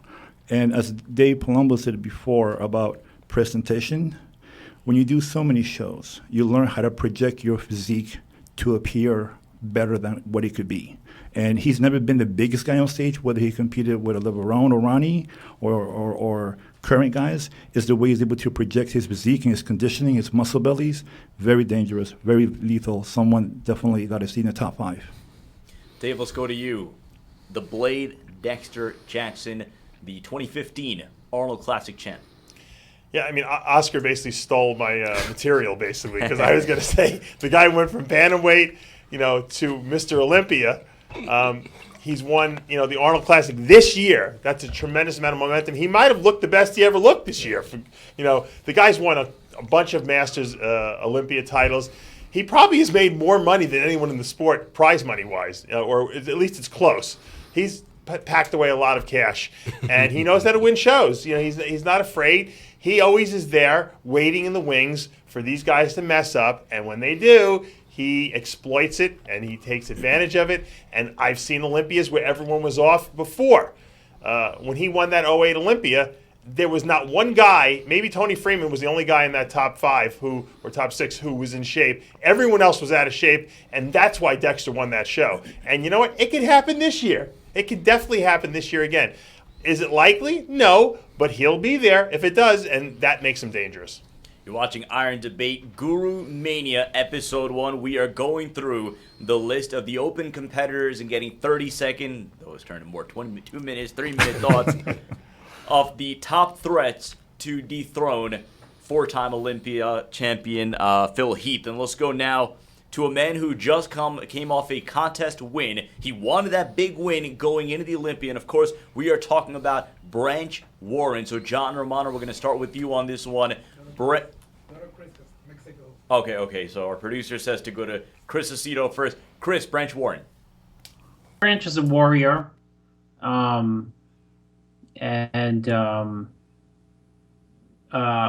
think that he could place high in the show. Depends on how other people come in. But I don't buy into the idea that graininess trumps other things, meaning, if you close your eyes and you think of Branch's back double bicep, I mean, what's it look like? If you close your eyes and ask for his front lat spread, those are 2 important poses. I mean, they're not. Close your eyes and think of Dennis's front, lat spread, or overrated coming into the show. Oh, all right. Let's go back in the studio. Fakri, your thoughts on Branch Warren coming off the Atlantic City win? Monstrous, has done the most from his genetics than many bodybuilders in the history of bodybuilding. Has made a great career from it. Trains hard. Doesn't give one fuck about anybody's opinion. Nobody's critic. Doesn't mean that anybody's critic who criticizes him, he doesn't really care. I think at that level, at this point in time, he's finished second Olympia in the past. He could crack the top 6. I think it's very possible. Oscar, what do you make of Branch Warren coming off the win at the Atlantic City Pro going into the Olympia? I was there to watch the event, and it was very close between both of them. I think his will, his conditioning, but his will, his sheer determination. I mean, to just want something. It's just you can see the energy through the judges and the audience. And as much as you like Cedric or whoever, his will was just has gotten him to where he is right now. I remember in 1991 prepping a teenager for the AAU Teen America, and he looked like he was ready to win. And then all of a sudden, a 16-year-old kid comes from Texas, and he blew him and the Open away at 16. 2 years later, 93, went to Teen Nationals, and has been, gone through obstacles, but has succeeded each and every time. The harder the obstacles, the more he's persevere. I see someone relentless, hungry, driven, will stop at nothing to succeed. Dave Palumbo, Branch Warren, a man you're very high on going into this competition. I don't like going after Oscar. He's taking my wind out of my sails. He's right. Branch wills himself to win these shows. It almost seemed like Cedric didn't want it as much as Branch, and it's like the judges go for the there's a human aspect to judging. There's a subjectivity. When the physiques are close, you kind of go with what you like or what appeals to you, and for some reason, Branch just pulls you out of the audience and pulls you on stage with them, and you just feel that energy. He's dangerous. He was second at the Olympia. People forget that. The guy with no genetics was second at the Olympia behind Jay Cutler and close. He's dangerous. He was 6th last year, and I didn't think he looked that good. He's way better this year. He's dangerous. Watch out for Branch Warren. He'll shock everyone. I wouldn't put him out of my top 6, not in a million years this year. We now go to the man who finished 3rd last year, and a man that many thought actually won the 2014 Olympia crown, and that is Sean Roden. Chris Aceto, your thoughts? Sean will be dangerous this year. He'll be improved. It remains to be seen, like, when you put him under the lights, I think how he handles or doesn't handle Phil. And I think we'll know that answer the second Phil comes out. Phil's either going to be the same, which I highly doubt, or improved. So, I measure him in the context of what Phil will look like, which is not a good way to measure someone. But he's dangerous. Zachary, what do you think when you think of Sean Roden, the man they call Flexitron? Flawless physique, very symmetrical, incredible flow to his physique. Very good coach. It makes him even more dangerous. I think the only thing with Sean really quick is that, Chris knows him better part than anybody else. I think Chris has a very mild personality, and Phil could be aligned on stage, and it goes back to what Dave was saying about presentation. So if Sean could turn it up on stage when he gets called out with Phil, he'll present a better overall presentation along with his physique, and I'm sure he's going to be in shape. But Sean, I definitely have Sean in the top 3, and if I had a bet, it would be top 2. We had Sean Roden on RxMuscle, an Iron Debate a few months back, and he made it very clear that he felt that coming into the 2014 show, many did count him out. He said it, and I quote, "People thought I was fat. People thought I was old. And in many's opinions, I won this show." So, Oscar Ardon, what do you make Sean Roden coming into the 2015 Olympia?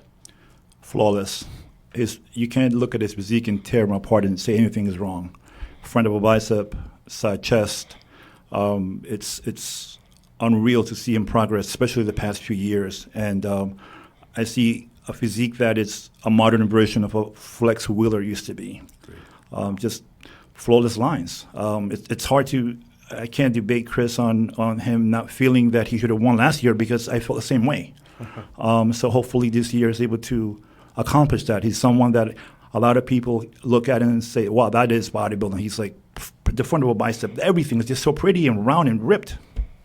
Dave, a man that we have all talked up very much over the course since last Olympia, heading into this Olympia. Sean Roden, your thoughts?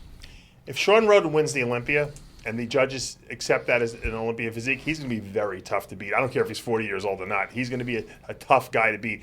Now, Chris is not going to brag about this, but I've seen pictures that Chris sent me of Roden, and he's got to be at least 5 or 6 pounds bigger than he was last year. If that translates onto stage the way I think it will, he's going to be very dangerous. Because I thought last year's back was a little, still a little on the weaker side compared to Phil. But if his back came up like I think it has, he's dangerous because he has no flaws in the sense of symmetrical flaws. Now, what I would like to know, and maybe you guys can answer this, do they judge the symmetry round anymore in the pro shows? I don't see them doing quarter turns anymore. I mean, this guy is wins that round easy. Do they judge that anymore? Does anyone know? Chris? No, I think I don't think they do. They don't. I didn't see it in Atlantic City, that's for sure. No, I mean, the answer is I don't know. I don't know if they do or not. I mean, it's come down to the Olympia has come down to, and I'm not saying this is negative in any way. It comes down to who do you sit up and say holy shit most about? You say about Kai, holy shit. But there's kind of like a butt to it always, you know what I mean? And Phil, you always come away saying, wow, you know what I mean? He kind of clinches it in the most muscular.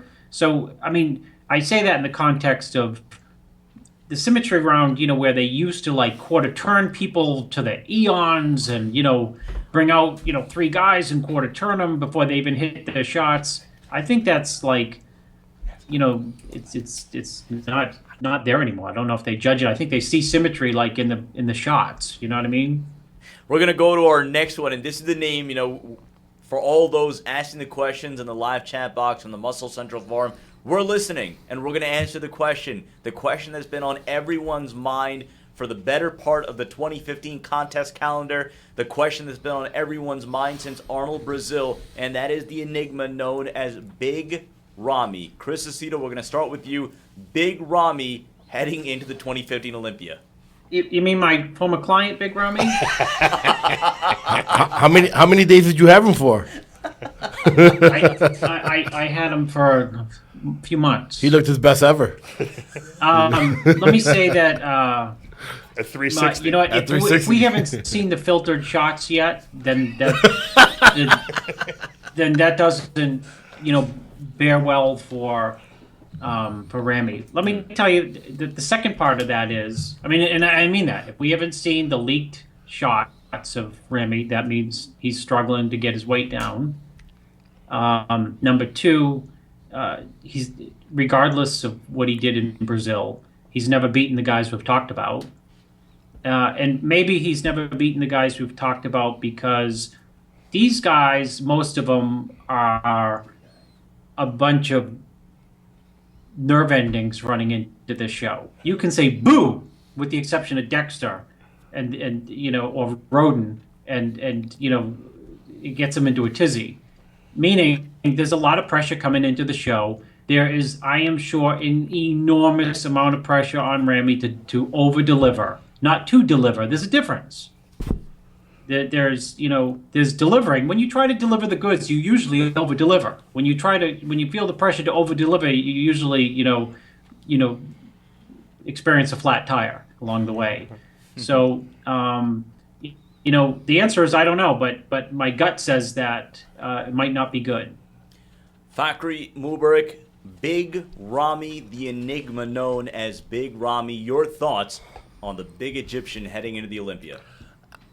I'm not sure if Ramy hasn't matured yet, or he hasn't been bodybuilding for that long. So I'm not sure we've seen the best of his muscle maturity, or he just hasn't been in his best shape ever on stage.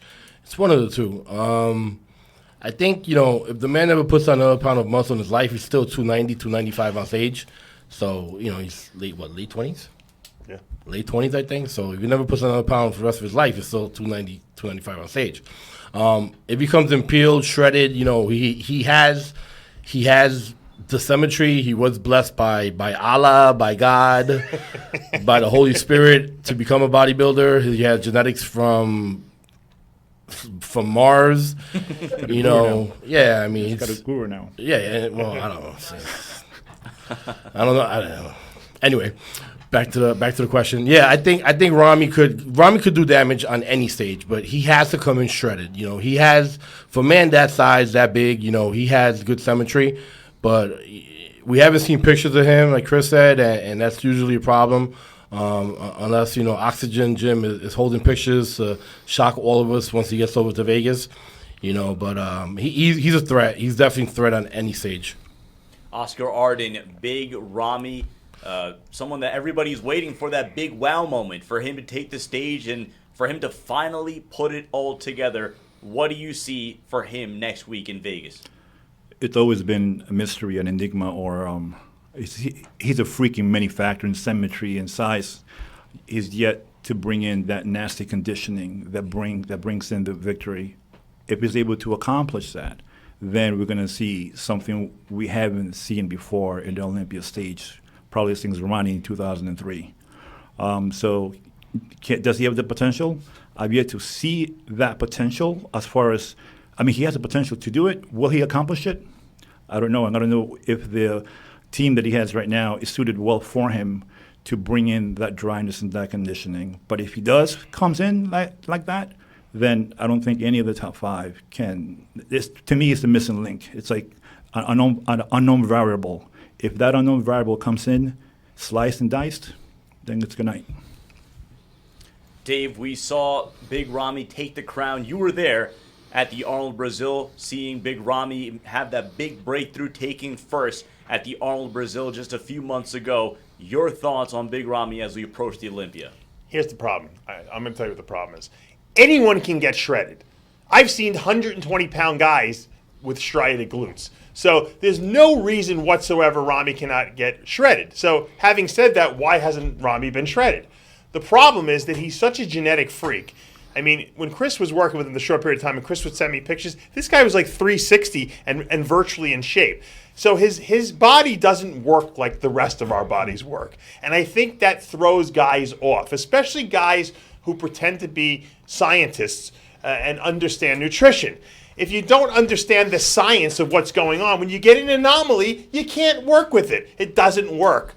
When you got a genetic freak who you can feed Masterpiece barbecue sauce to and he gets in shape and wins 8 Olympias, there's no brains behind that. Rami needs to be with a guy who's a scientist, who's going to sit down and methodically figure out what this guy needs, not give him the template that he's got that he uses with every single person. And I think that Chris Aceto, look, I'd love to work with him, but I think Chris Aceto is the man who can sit down and figure out the enigma that is Rami and bring him in at his best. And I thought that was what was going to happen. I was excited to see what he was going to look like at Arnold Brazil under Chris's tutelage. It wasn't to happen. They moved him over to George, and I don't think George figured him out. Yes, he won Arnold Brazil because he's just a freak of nature. If he comes in looking like that at the Olympia, he will not win. He might not even make the top 6. Because he was not conditioned at that show, despite what George may think. He was not in shape. And Jay Cutler said it, and I was there and I said it, and Chris said it. And I think Rami even knows he wasn't in shape. So I think he needs someone who's going to figure out his body. And he probably needs a kooky kind of diet to get him in shape, but he can get in shape. I don't want to hear this that he hasn't been around that long, he doesn't have the muscle maturity. Anyone can get in shape. And when he does, he's Mr. Olympia. Bottom line. Now we get to the part that everybody's been waiting for. We're a week away from the Olympia. There has been so much prognostication, all this debate, all this analysis as far as who looked good in previous shows, who's taken the year off, who hasn't posted any progress pics. Now we put it all on the line. Top 6 in the open division. Now, you can go in order. You can go in no particular order. It's got to be order. Got to be order. All right, so we agree. We're going to go in order here. Chris Aceto, I still don't like it, but your top 6 in the open division. Oh boy, we got to go in order. Let's start at number 6. I'm not going in order. I'm not. I reject it. Fucking Kai can't get his contract. Come on, Chris, I look up to you, man. Order. Come on, put it on the line, Chris. You're my man. I look up to you, dude. Okay, I'll go 1, 2. I'll go Roden first, Phil second, and I think that Phil's gonna relax this week, knowing that Kai's not in there. And then I'm not going in order, but I'll give you one rationale. So I'm not going in order. Phil, Roden, not in order. Wolf, Dexter. You're in order. You just No, I'm not in order. You're in just order. even wrote in number 1. Branch, Cedric, and Ramy. So on the record, you're predicting Flexitron will be hoisting the Sandow. I think the show is going to come down to I think here's what I predict about the show. What I think about the show. You got I 15 think seconds. Okay, we're going to get a call out that is going to shock people, Sean and Phil, because simply you will see Phil lose some shots. Simple as that. And that will be surprising. And then you're going to see the mix-up of the calls where instead of calling 3, they're going to call 7. And they're going to mix those 7 up because with Kai not in there, you know, it's a stumbling block for, you know what I mean? Like, okay, so if Kai's not in there, Branch works his way up. You know what I mean? As much as I hate Branch's physique with the muscle tears and everything, he's translucent or transparent, whatever that word is. And, All right, so let's roll on with the predictions. Fakhri, you've had time to scribble in some notes. Your top 6 in order in the open division.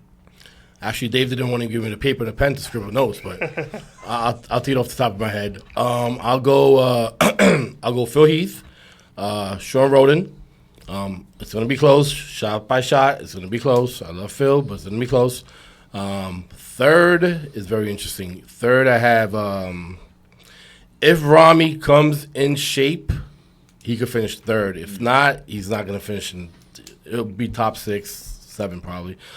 So let me go with a safer bet. I'll go with Dexter third. Fourth would be the German guy. What's his name? Wolf. Wolf. It'll be Wolf. Fifth would be Cedric if he comes in shape like Atlantic City and a little bit fuller. And then sixth, I'll go with Ramy. All right. Oscar Ardon, your top 6 in the open division. I'm conflicted with this because the top 6, this is, in my mind, what people predict is based on what's happened in the past few years, right? And what you feel should be maybe different than what the prediction should be. Because in there, I didn't hear a name like Juan Morel, who won New York Pro. In the past, anyone who won New York Pro, now the champions, was automatically a top 5 contender, but never did we hear that. So in no specific order, I have Roden, Heath, Wolf, Juan Morel, Dexter, Branch, Cedric, and Ramy. So top 8. Just expanded it to the top 8. All right. Cop out. Cop out. Dave, you've had Chris' face. weeks, months, and now the last few days, and over the course of the show, scribble in all those notes. Let's put it all on the line now. Your top 6 in the 2015 Olympia. As much as I want to see a defeat of Phil Heath, just because to see some new blood in there, I don't think it's going to happen. I'm going to go Phil number 1, Roden 2, Wolf 3, Dexter Jackson 4, Branch Warren. I think he's going to move up to the 5th spot this year from 6th last year. I'm conflicted with Cedric McMillan and Juan Morel and Big Ramy for that 6th position. I think it's going to be very close between Cedric and Juan. I think Ramy's off. I can't see the fact that we haven't seen one picture of the guy either means he's winning the Olympia or he's terrible. And if I was a betting man, which I'm not, I'd say he's terrible probably. But so I'm going to go 6th place, Cedric McMillan. That is going to do it for the first episode of GURUMANIA, the special episode of Iron Debate. Special thanks to John Romano, Chris Aceto, Fakhri Mubarak, Oscar Ardon, Dave Palumbo, Amanda Palumbo, and of course our producer Johnny Stiles doing a phenomenal job as always on this show. Reminder, in 1 week we will be talking to you live from Las Vegas. All this coverage, all the build-up brought to you by Results Nutrition. Check out RxMuscle.com for all the interviews. We have John De La Rosa next week. We have Mo Benut and a whole host of Olympia qualified athletes on our Live with March to the Olympia show on our YouTube channel and on RxMuscle.com. We have Erica Blockman tomorrow, 4 p.m. on RxMuscle.com. Thank you, and have a good night. All right. RX Muscle has you covered with wall-to-wall coverage and the best athlete interviews on the web. Johnny. It's RX Johnny. Muscle's March to the Olympia, Johnny. powered by Results Nutrition.